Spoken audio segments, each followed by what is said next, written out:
Alright guys, we are taking a diversion from your regularly scheduled programming to check out an indie turn-based strategy game called Invoker Tactics. The single dev reached out to me, gave me a free copy on Steam, but this is not a sponsored video. They gave me no restrictions at all, which already makes them a plus dev in my book, if I could be honest with you. As for the game itself, Invoker Tactics is a roguelite, deck-building, turn-based strategy game. Whew, that's a mouthful. Played out on a chessboard. It's a very simple, but surprisingly fun concept. I will split the video into two main sections of introducing the game and its mechanics, and then I will include all my thoughts all together later, kind of like a little mini review. So, with that being said, let us begin. The game's premise is simple. Win 10 battles in a row, gaining extra units for your deck along the way, and hoping not to lose any of your own, or at least none of your good ones. Each stage you progress to has more units to fight in their deck, extending the battles quite a bit, and every unit in this game has their own unique characteristics. The tutorial, however limited it is, tells you the basics of the game. The rest is up to your reading comprehension, which will be on the test. On turn start, you gain a random unit from your deck, which you can see over here in the bottom left, assuming you have one, which will randomly spawn in somewhere on the board. In Invoker Tactics, units must move to attack. Melee units can attack up to 7 separate tiles around where they end at random if there are enemies there, so positioning is very important for them. Archer units, on the other hand, shoot randomly, which may or may not be beneficial, but that also means that they can reposition and still attack while moving.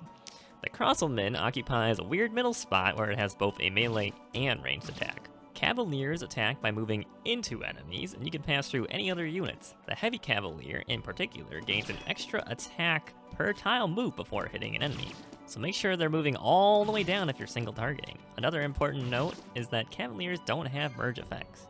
If units can't move, they can't attack, so you can trap non-Cavalier enemies by pushing them into corners or walls and surrounding them to prevent them from acting. Merging is the gimmick for this game, where you combine 2 units to activate both of their merge effects. Again, reading comprehension test. Once you merge, both your units will go back into your deck, quote-unquote, and the game will randomly choose one of your units in the deck at random, including the 2 you just put in, to spawn where you merge them at full HP, and with any additional merge effects on top of that.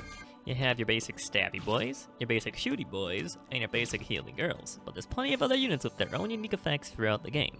For example, the King can hit 2 targets, Slimes can combine their stats through merging, and the Valkyrie makes the game take twice as long. As for the game itself, you have 6 options presented per stage. Easy for 1 coin, medium for 2, and hard for 5. And if you have 10 coins to spend, which isn't that hard once you have a good deck going, you can hit the burst button, which presents 3 new harder stages, 1 for each element. For the 3 status effects in the game, Burn deals 1 damage at the end of each player's turn, Freeze reduces maximum move distance by stack amount, basically never comes into play, and Paralysis forces an opponent to spend 1 of their 5 moves per stack if they want to remove it. It's very strong against the AI, as the AI tends to spread out its movement uses quite a bit. Winning the stage gives you the presented unit and 1 other unit from the enemy's deck. While Freeze is basically useless as a status effect, Ice units do have increased HP, and they are strictly upgrades stat-wise over their regular counterparts. Fire units tend to hit much harder than the regular counterparts, but occasionally will have less HP than them. Mix and match with Valkyries, or better yet, just have a single Flame Valkyrie for maximum time-wasting potential. And lastly, electric units cause paralysis, which is very good against the AI. Electric units tend to only be slight upgrades over the regular ones, stat-wise. In order to remove stacks, you need to either merge into something else, or use up 1 of your moves per stack of paralysis if you happen to have a particularly important unit. Stacks clear once your turn ends. Alright guys, I've given Invoker Tactics a healthy amount of hours played at this point, which was definitely not over the course of 3 days, don't at me, and I have to say, the game is surprisingly addictive. Merging is a pretty cool feature, though I think it's mostly only viable for the regular units. The elemental units, especially the electric ones, tend to be just so good that gambling them together tends not to be the optimal choice, unless you're trying to save one that's low on HP to preserve your deck. The AI currently doesn't know how to merge yet, so Fire Elementals are, at time of recording, a free fight, and you can leave any AI utility units like the Princess or Queen alive during any fights to make them waste moves, essentially. same for the Nun. These fights they're basically free if you're struggling, but they will clog up your deck with an abundance of weak utility units, so I guess that's the trade-off. If you just want strong units to trade up, I'd recommend bursting and fighting the ice enemies once you have a few decent units to get stat sticks for beatdown type of deck, like from the early Yu-Gi-Oh days. The ice enemies they're a lot tankier, but once you do have them, they'll live like much longer and do that much damage, and ice as a status effect isn't that bad. Electric burst battles might ruin your day from all the CC and frustration, but fire burst battles will ruin your day from the unit losses due to their increased attack and burn effects. Especially the Fire Valkyries, who technically do 4 damage per turn to every unit, since both the Valkyrie and fire effects trigger every single turn. That being said, a small, good deck generally tends to be better than a large weak one due to how moves work in this game. It's an interesting design choice, for sure, and absolutely makes some units stand out more than others. Thunderbreakers and crossbowmen.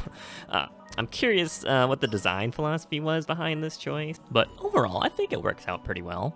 Personally, I'd like to see feature where you can sacrifice your units for a random chance at another one. Maybe 2 or 3 units for a single one of your choice, like my awful mock-up here. There's not really an easy way to get rid of units in your deck, other than just throwing them at the enemy and hoping they get targeted when they get drawn. You can absolutely get shafted on your first draw, don't get me wrong.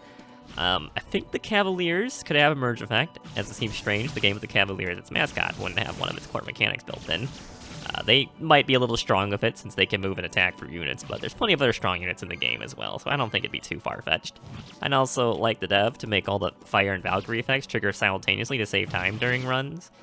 The Fire Valkyrie in particular is a really good unit, because it causes 4 damage to all enemy units per turn, essentially, but having to wait for the animation and the fire effects takes quite a long time. I was not kidding when I said maximum time wasting potential earlier. And lastly, I think something to spend coins on would be good. Maybe limit certain units from the start and have to unlock them, maybe.